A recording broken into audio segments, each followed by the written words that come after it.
नमस्कार दोस्तों, आप देख रहे हैं हमारा लोकप्रिय चैनल लेन देन न्यूज और मैं हूं आपका दोस्त दिनेश माहेश्वरी। दोस्तों, इस वीडियो में मैं आपको सोयाबीन के वायदा कारोबार के बारे में जानकारी दे रहे हैं। क्या आप भी चाहते हैं कि सोयाबीन का वायदा कारोबार फिर से शुरू हो? अगर हाँ, तो आप अपनी आवाज़ हमारे साथ बुलंद कीजिए ताकि सोयाबीन का वायदा कारोबार फिर से शुरू हो सके और किसानों को सोयाबीन के उचित दाम मिल सके। अगर आप इस चैनल पर नए हैं तो सबसे पहले आप हमारे चैनल को सब्सक्राइब कीजिए ताकि आपको नया वीडियो मिल सके, और साथ ही आवाज़ बुलंद करने के लिए हमारे इस वीडियो को अधिक से अधिक लाइक और शेयर कीजिए।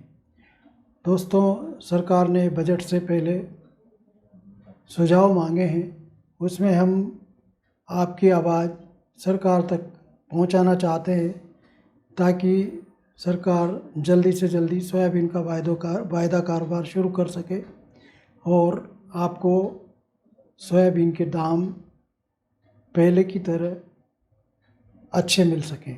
किंतु बिना आपके सपोर्ट के ये संभव नहीं है, इसलिए आप किसानों के हित में हमारे सहभागी बनिए।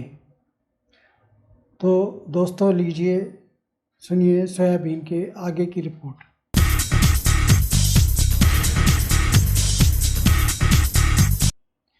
केंद्र सरकार सोयाबीन का वायदा अगर खोल दे तो क्या आप अनुमान लगा सकते हैं कि सोयाबीन के भाव किस स्तर पर जा सकते हैं? नहीं, सोयाबीन के भाव पूर्व की भांति 10,000 रुपये क्विंटल तक जा सकते हैं। वायदा व्यापार मूल्य जोखिम से बचाने का एक महत्वपूर्ण माध्यम है। 4 साल पहले जब वायदा कारोबार सरकार ने बंद किया था तो तब सोयाबीन का भाव उछलकर नए रिकॉर्ड स्तर पर पहुंच गया था, यानी कि 10 से 11,000 के बीच में सोयाबीन का भाव था।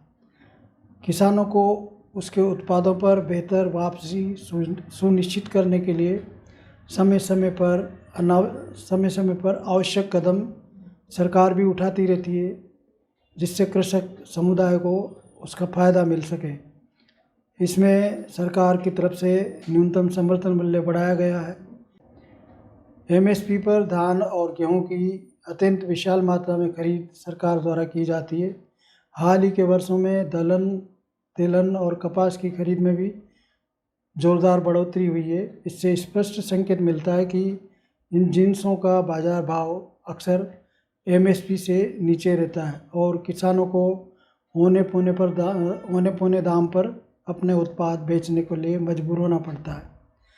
सोयाबीन का मामला भी इसी श्रेणी में आता है, जिसका थोक मंडी भाव घटकर एमएसपी से काफ़ी नीचे चला गया है, यानी कि 4,000 से 4,300 रुपये प्रति क्विंटल के आसपास सोयाबीन के भाव चल रहे हैं। कई जगह 4,000 रुपये से नीचे भी सोयाबीन बिक रही है।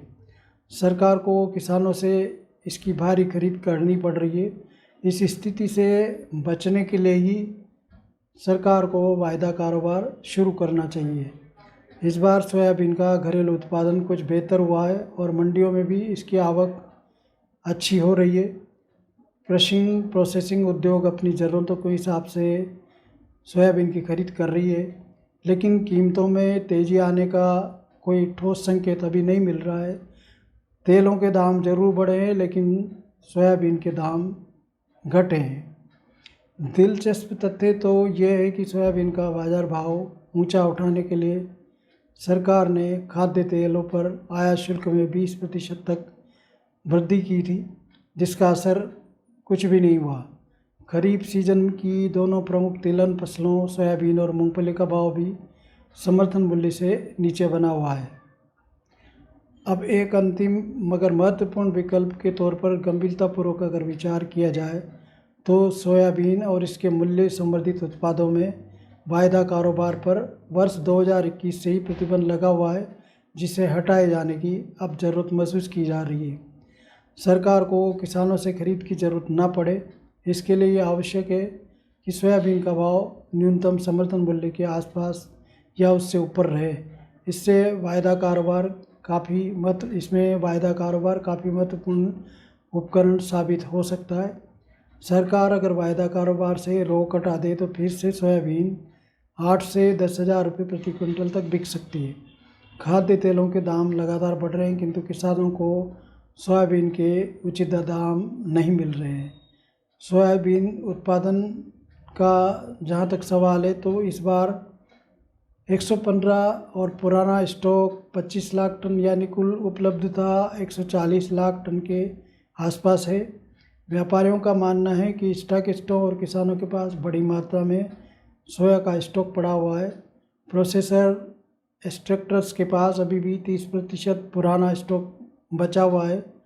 बढ़ती उपलब्धता और सोया मील की घटती डिमांड का असर क्रशिंग पर भी पड़ रहा है और इस वर्ष क्रशिंग 117 लाख टन तक पहुंचने का अनुमान है, जो पिछले वर्ष 122 लाख टन से कम है।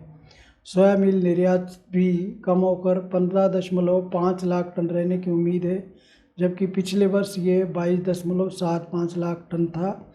चालू सीजन के अंत में सोयाबीन का बकाया स्टॉक 2.61 लाख टन तक गिर सकता है, जो पिछले वर्षों में सबसे कम स्तर पर होगा। दोस्तों, ये वीडियो आपको कैसा लगा? अगर अच्छा लगा हो तो इस वीडियो को लाइक और शेयर कीजिए। साथ ही हमारे चैनल लेन देन न्यूज को सब्सक्राइब कीजिए। आखिर में आपसे निवेदन है कि किसी भी रिपोर्ट को लेकर भ्रमित ना हो। अगर ये जानकारी आखिर में आपसे निवेदन है कि किसी भी रिपोर्ट को लेकर आप भ्रमित नहीं हो। ये जानकारी विशेषज्ञों के सहयोग से आप तक पहुंचाई जा रही है। अगर आप कमोडिटी की और रिपोर्ट पढ़ना चाहते हैं तो आप हमारी वेबसाइट www.lendennews.com पर भी पढ़ सकते हैं।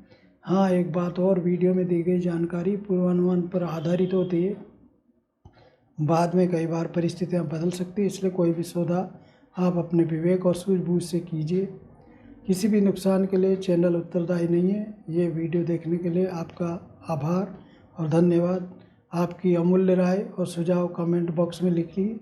अगर आप सुझाव देंगे तो हम आपकी रिपोर्ट को और बेहतर बना सकेंगे। जल्दी ही आपकी सेवा में नया वीडियो लेकर फिर हाजिर होंगे। तब तक के लिए नमस्कार, धन्यवाद।